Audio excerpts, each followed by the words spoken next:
That you, honey? Oh, hi, Dad. Hi. Okay, it's an emergency. Sure. Thanks. Did you have fun? Fun. Oh.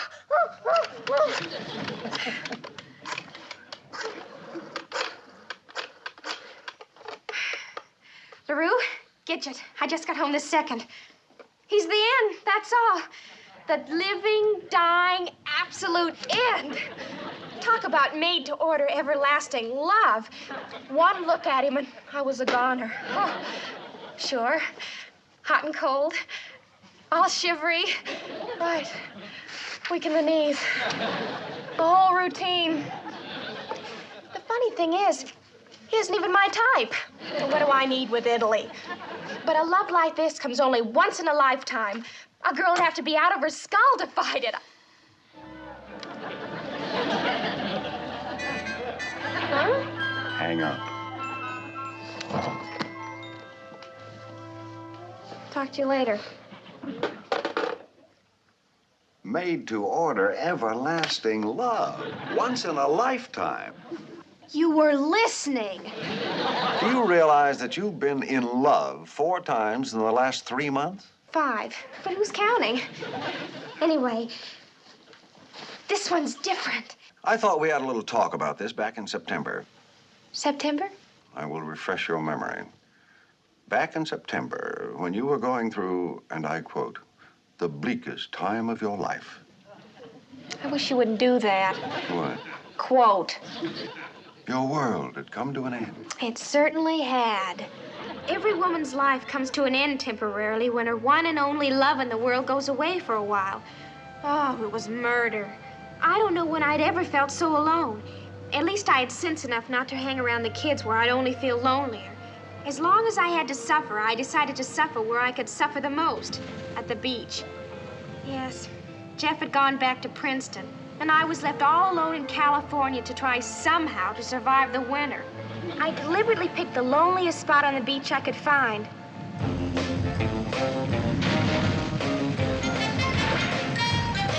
He's pretty good. All I could think of was Jeff.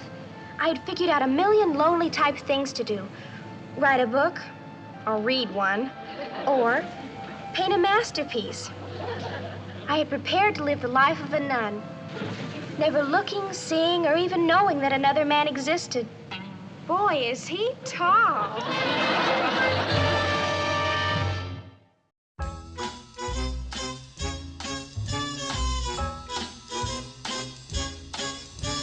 If you're in doubt about angels being real, I can arrange to change any doubts you feel. Wait till you see my Gidget. You'll want her for your Valentine. You're gonna say she's all that you adore, but stay away.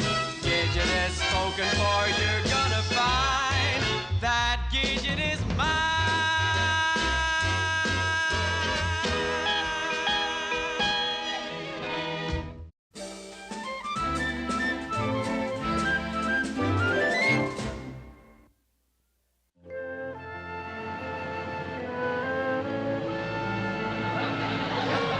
Common courtesy demanded I at least go through the amenities. I couldn't be rude, so I put my personal feelings aside. He was a sensational surfer, but that's all I could find out about him, which was all right with me, because I wasn't the least bit curious. Been surfing long? All my life. Gee, I didn't know anybody'd been surfing that long. How old are you? How old are you? I happen to be much older than I look. You wouldn't believe it, but I I'm sure actually... wouldn't.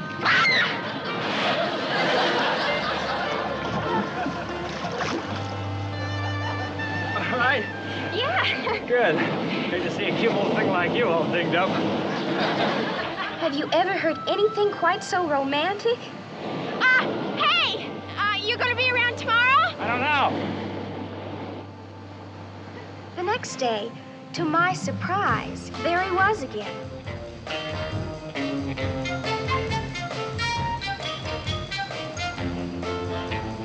say one thing for him. He was persistent.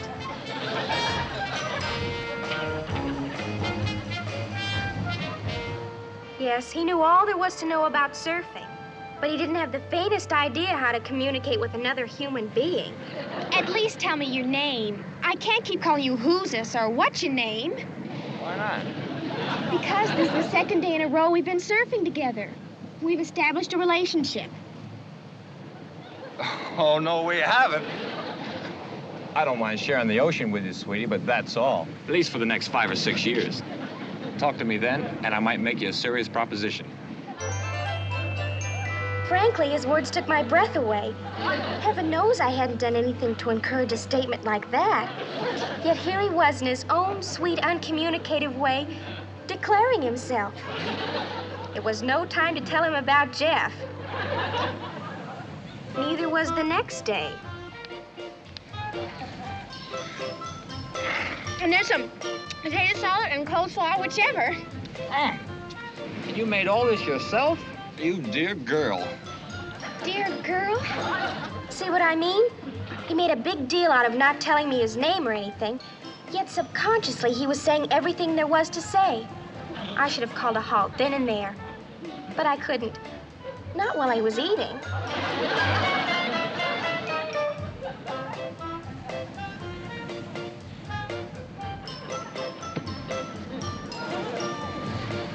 Banana cream. You're a doll. A real living, pint-sized, adorable doll. And I love you madly. I know, but let's not rush into anything. A hasty word here and there. Huh? We need time to think, especially me. Think? About what? About us. How can we really be sure it would work? And I have other considerations. Work? What work? You and me. The other considerations being that, You and me. Of course it wouldn't. in the first place, why not? Look, I had no idea that you... That I guessed how you felt? You kept giving yourself away. I did? How? With every single word you didn't say. Maybe somebody else wouldn't have noticed it, but I happen to have a brother-in-law studying to be a psychologist. That must give you quite an edge over the average person. You'd have no way of knowing, but the day we met was probably the most miserable day of my life. I was absolutely desolate, about as lonely as a human being can be. I guess I was at my lowest ebb. I get the picture. You don't have to tell me any more. I don't? Why, you have a relative in psychology, too? No. But I've studied a course or two. Honey, I'm gonna level with you. About what? About me. About why you're right, why it wouldn't work for us. Oh, I didn't say it wouldn't work. I just asked how we could be sure it would. To be honest, I'm not so sure about me. That's the one thing I am sure about. You. You're a sweet, warm, wonderful little girl. And a real potential hunk of woman. How's that? Much too good for a guy like me. Why? What's the matter with you? You're tall, you're... Irresponsible, unreliable, undependable. Go on and say it. You think it's a news flash? What? That you're a surf bum. Oh, I guess that right off. You being a loner and surfing, no ties, and that tan of yours. That you don't get overnight. No, it does take a little sunshine, but, that's the story. Nothing but a surf bum. Would you do me a favor? Certainly anything. Would you forget about me? Gee, that's an awful lot to ask. I know, but that's what I'm asking. I'll try, as long as you really want me to. I want you to. And I want you to go right now, right this minute, and start a whole new life. That won't be too hard. School starts Monday. Hey, would you like me to walk away and not look back? Great. Ready? Ready? Here I go. That was the way to have a perfect romance. Over before it had a chance to begin. All that was never there would always belong to just what's-his-name and me.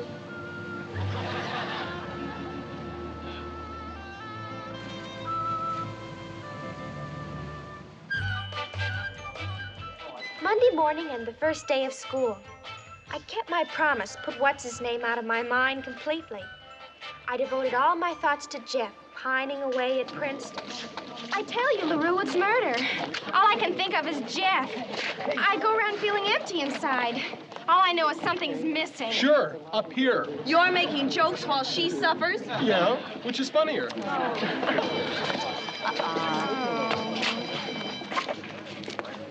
Listen, count your blessings. As long as you have to suffer, thank heaven it's for a Princeton man, and not for any of the local talent. Blech. Hello, Sydney. Siddo. Thank you, Miss Stoddard. Good morning, Miss Stoddard. Good morning, girls. Good morning, Gidget. How's your father? Oh, just fine, ma'am. Did you hear about Gidget, Miss Stoddard? She's practically engaged. Show her the ring.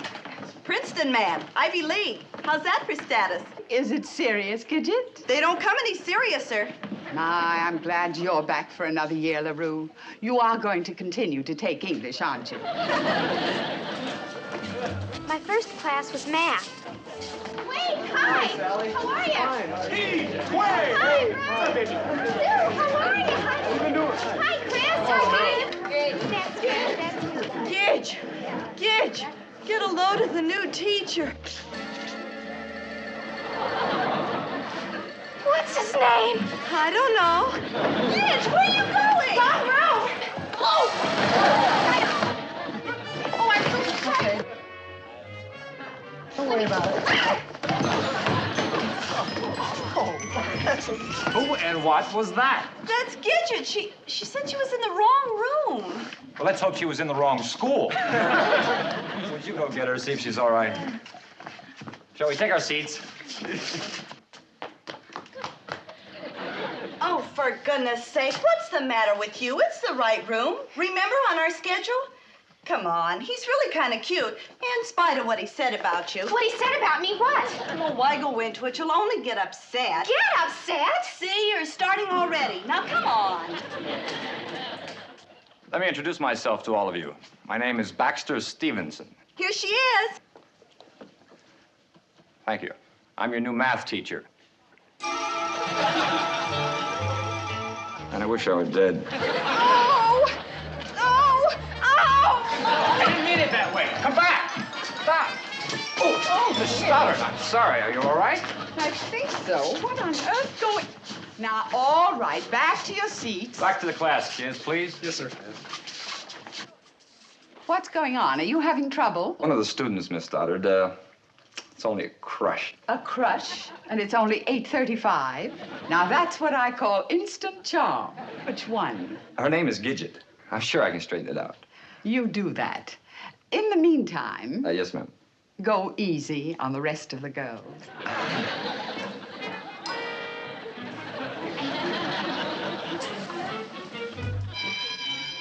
I needed a time and a place to think. The time was no problem. But where are you going to find a place to think in school?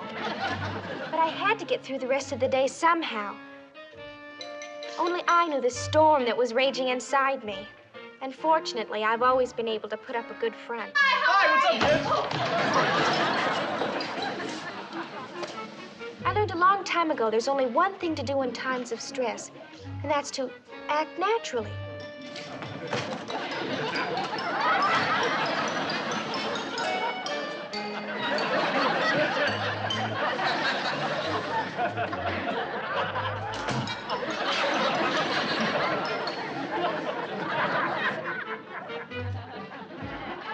Stay calm. Take one problem at a time.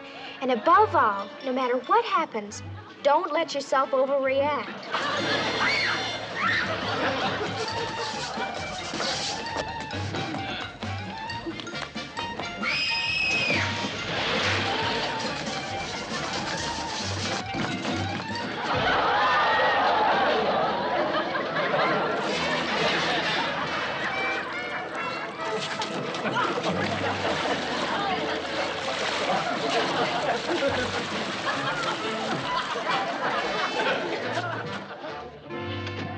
That you, sweetie? Hi, Dad. How was the first day of school? Magnificent. Mind if I leave this here to dry? No. I took a little spill. Into Boulder Dam? Oh, that's cute. Remind me to tell you about it sometime. Oh, I will. Naturally, I thought about talking it over with Dad. But what was I going to tell him? That I had a teacher who wasn't a teacher, but a man? A man who went around calling his students dear girl and sweetie, and then had the nerve to show up in their own personal private algebra classes. Poor, innocent, unsuspecting students who were desperately in love with somebody else. Isn't it awfully quiet up here? It's the contemplation hour. Can you use a fellow contemplator? Good heavens, no. I was just contemplating about love and life and just the world in general. I can do that by myself. Okay. See you at dinner. Dad? You and Mom, from the moment you met, you never loved anybody but each other, did you? No. Why? That's the way real love's supposed to be, right? Right. Why? No, why? It's just nice to know you come from such good people. Okay. There's only one answer. I must be a throwback. Somewhere, sometime, I must have had an old Aunt Scarlett O'Hara. Flo!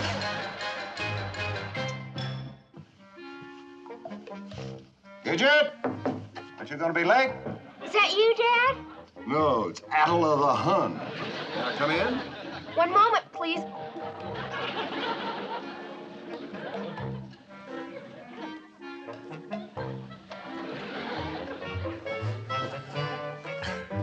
Come in. But stand back. Come in, but stand back. I don't want you to get it. Are you sick? Don't I look sick? But don't worry, Dad. It's nothing serious. Just some lingering malady. Have a temperature? What are your symptoms? When did this come on? Dad, this is no time for questions. I'm trying to tell you how I feel. I know how you feel. For some reason, you don't feel like going to school today. You want to be honest? I want you to be honest. Okay, you know what I'm sick about? The thought of you wasting all that money. What money? Well, sending me to college. It's pointless. After all, I have my life planned. I'm going to marry Jeff and have his children. Now, I don't need a college education to do that. I don't even need a high school one. As a matter of fact, a full high school education could be very bad for me, and more important, for my children. For your children? I want them to grow up free from tension and fear. Now, if I go and get myself overeducated and end up being so much smarter than they are, I'm liable to give them an inferiority complex for life. You think that children should be better educated than their parents? Exactly. Then get out of bed. You've got at least 10 more years to go. What? Far be it for me to give you an inferiority complex.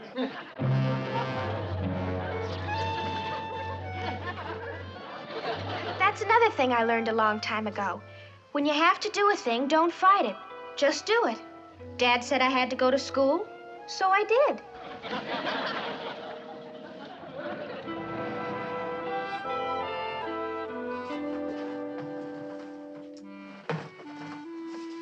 You know, this is very interesting what you're doing.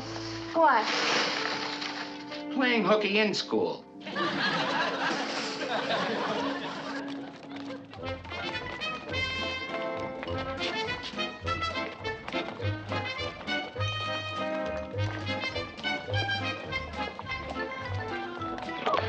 Hi, nice to... Hey, Gidget!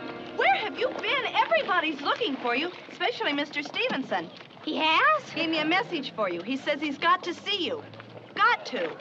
Why? Are you keeping something from me? You bet your life. In that case, I don't have to tell all I know either. Like what? Like how Miss Stoddard's looking for you, too, on account of your father called to find out why he didn't want to come to school today. And she told him he didn't show up anyway. And like how she called me into her office to find out where you were, and I had to tell her I didn't know. Like how she called your father back and how he went home to try and locate you. Like how he's probably called the FBI by now. Just try and get any of that out of me. How about if I offered you a bribe? Not a chance. I'm sorry, Mr. Lawrence, but I haven't been able to find any trace of her. It's certainly unlike Gidget. I can't imagine what's behind her. Well, wait a minute. Maybe I can. Oh, Mr. Stevenson, I'll get back to you. Come in. I'd like to have a few thousand words with you about that instant charm of yours. And so, ladies and gentlemen of the jury, as the defendant in this case... Now, wait a minute. You're not a defendant. I hate to contradict you, sir, but isn't it true that in any case involving student-teacher, the teacher ends up being the defendant? Not when the student's parent happens to be a teacher also. Anyway, it's not a case. It's a misunderstanding. One that, as far as I can see, involves only you and you. So why don't you two clear it up? Miss Stoddard, would you like some kitchen-type coffee? I'd love some kitchen-type coffee. There she is, the loneliest girl in the world. There he is, the phoniest surf bum in the world. I didn't say I was a surf bum. You did. I tried to tell you about Jeff, but you told me not to tell you anymore. I meant not any more about being lonely. Well, that's not what you said. You didn't say anything about... That's what got me into this mess. All the things I didn't say anything about, which you noticed because you have a brother-in-law who's a psychology student. He's flunked out by now, I hope. I'm sorry, I really am. So am I. But I still don't understand it. What? How loving Jeff as much as I do, I could have become attracted to you. I'm sure you're intelligent, tall, good-looking, charming, witty, and marvelous. But what kind of an excuse is that?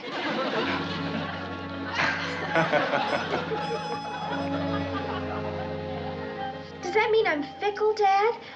What kind of a girl am I? Gidge, you met a very attractive man and you had a very normal reaction. You liked him, right? Well, sure. Didn't you notice how tall? You, being you, and being 15 and a half years old, you couldn't let it go at that. You had to have an excuse for finding him attractive.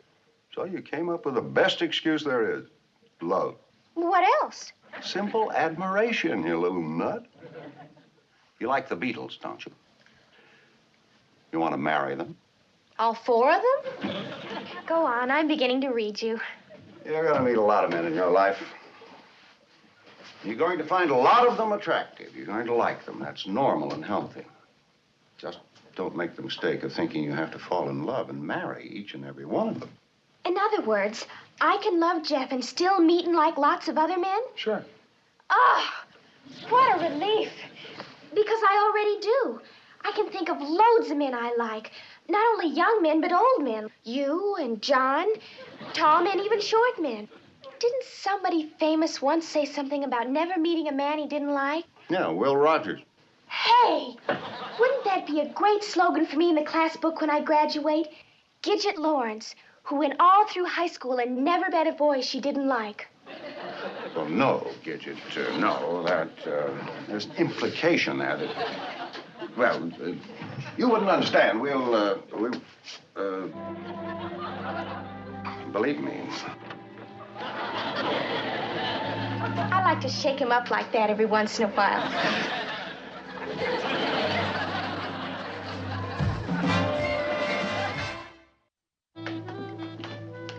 Well, I'm off. Have a good day. I've still got a problem. Now what? How am I going to learn algebra from a teacher I've seen in a bathing suit? What's wrong with having seen your teacher in a bathing suit? Dad, teachers are different. There's certain things they just shouldn't do. Like have first names, or treat you as an equal, or go swimming, or go to movies, or read a book unless it's over 100 years old. I'm a teacher. You think that applies to me? You're a college professor, and college professors are expected to be jazzier. Oh? Otherwise, no one would ever go. Out.